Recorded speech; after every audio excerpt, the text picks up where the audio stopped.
When I get to go into one of the buildings that I'm researching, it is very exciting. To me, it is awe-inspiring. The buildings are in disrepair. Many of them have been vacant for many years. They are in much need of rehabilitation. But I can still see what it once was and what it could be.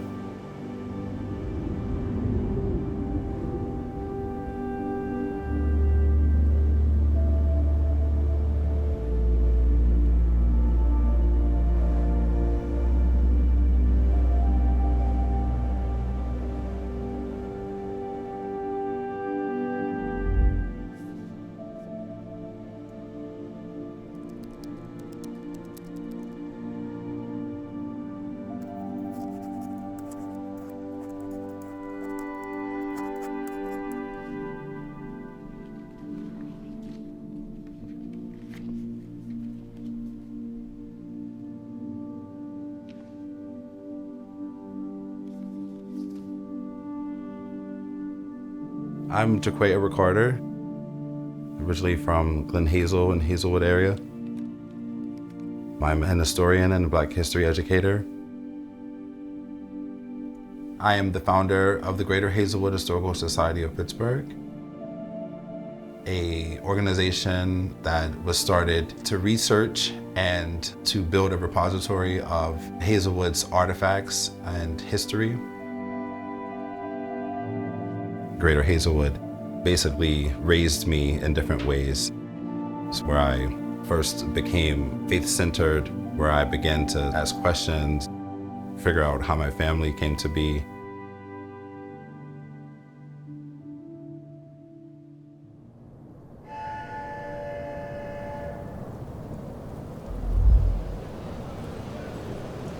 Growing up in Hazelwood, there really wasn't a sense of what had happened there in the past. It was centered around the mill and the activity around the decline of the steel industry. That's basically as far back as the history went, as far as it being celebrated.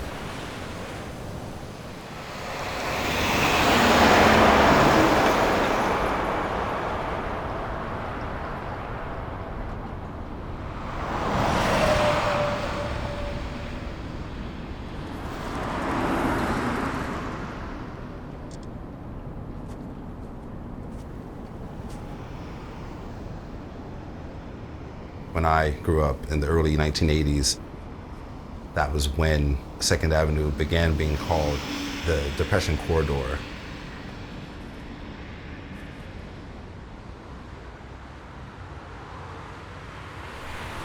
And then at that time, also seeing a lot of businesses, friends and family that I knew of these businesses move out of the neighborhood. Many people passed through the neighborhood, but the businesses were closed. The buildings were dilapidated.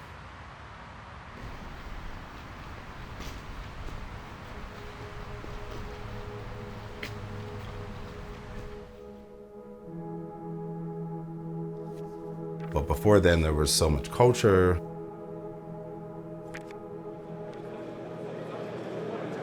You would have had Hungarian, Polish, and Italian, Irish immigrants moving in to work in the mill.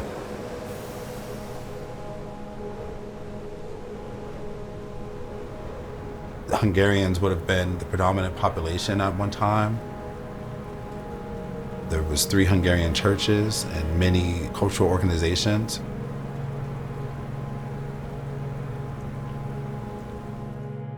And also, you would have had African Americans through the Great Migration from the South. In the 1950s and 60s, it was a bustling thoroughfare of shops and business where Hazelwood was thriving with over 13,000 residents.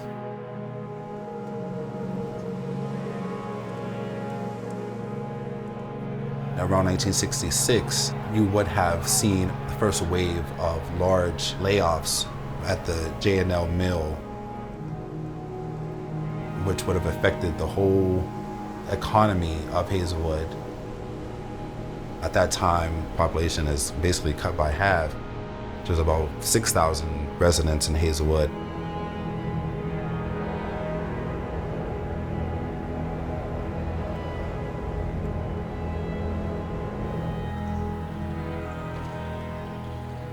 Where I come in is really trying to paint the picture of what life was like. And so many people are interested in that. Even the future development, they want to know, well, what did this used to look like?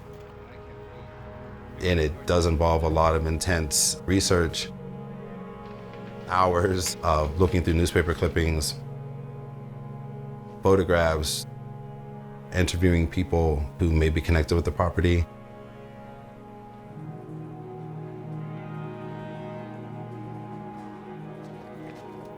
It may require a visit to the deeds office to try to get earliest record of the property, maybe before the building was even built. Trying to find who may have owned it or what was it used for previously. You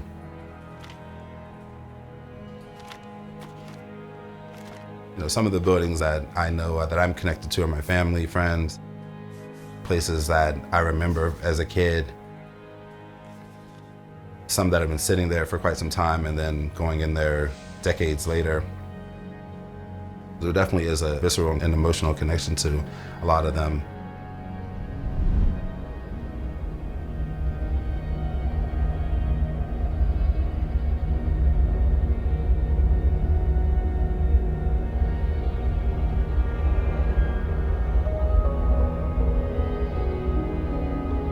Gladstone was the only school that you could go from kindergarten to 12th grade.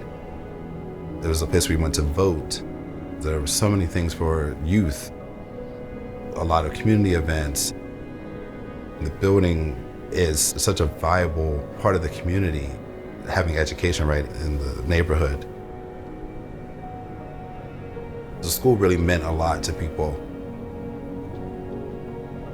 Gladstone was a place where integration was happening. After the assassination of Dr. King, there was a lot of violence and racial tension and really wasn't resolved.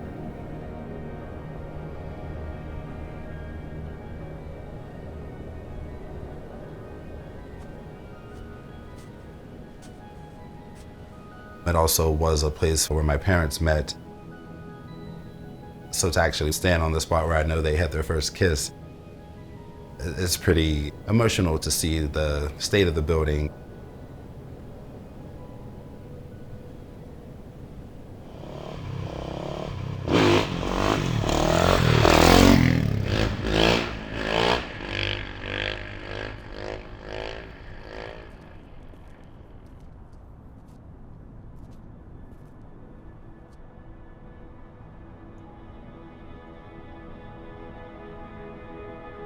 People ask me many times, what is your favorite thing about history?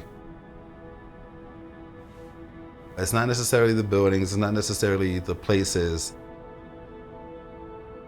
It's more so who used this building. I'm more interested in the fact that I used that library as a kid, and my mom won first place in a talent show there. August Wilson visiting there and saying that this was a place that inspired him to write. The librarian who inspired dozens of people to read, and the caretaker who lived upstairs and took care of the property for years that my family knew well. So it's the people. We're just stuck in the same narrative of economically depressed and crime and violence and drugs. I am often worried if I will be able to do enough to save the historic properties that are threatened. You had my former mentor and pastor, the Reverend LaWanda Harris. She would say, "Hazelwood alive." She marched on the street proclaiming that God is doing a new thing in Hazelwood, and I was in the early 90s. And I held on to that. I began to say Hazelwood Alive and God is doing a new thing in Hazelwood. As slowly as progress has come, it's easy to lose hope. I haven't done that. And I think that it rubs off on a lot of other people. Just by reminding people of what this community was, is so important. People don't start talking about the future until they look at the past. Even with the Woods house, the oldest house in Hazelwood, it was really in disrepair and almost falling apart till the current owners planned to remodel it and turn it into the Scottish pub. They wanted me to write a narrative for the menu, and I came up with the line, "The Woods house, where the past meets the future." Even though things are in the past, they could be a part of the brand for the future. So it's great to not only be the neighborhood historian, but also to be involved in asset framing. There's a way that you speak about the community. We have teen advocacy, social justice reform. There's music coming out of Hazelwood.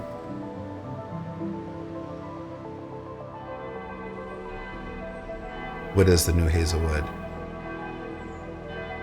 Now we're not just the old still town that's economically depressed. We are trying to rebrand ourselves, trying to formulate a new narrative.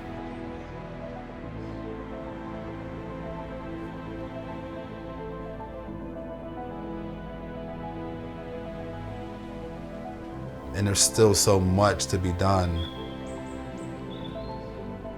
But I'm not going to stop because it is my life's work. It is a calling of mine. No matter what happens, I'm going to continue to work to restore neighborhood pride in Hazelwood.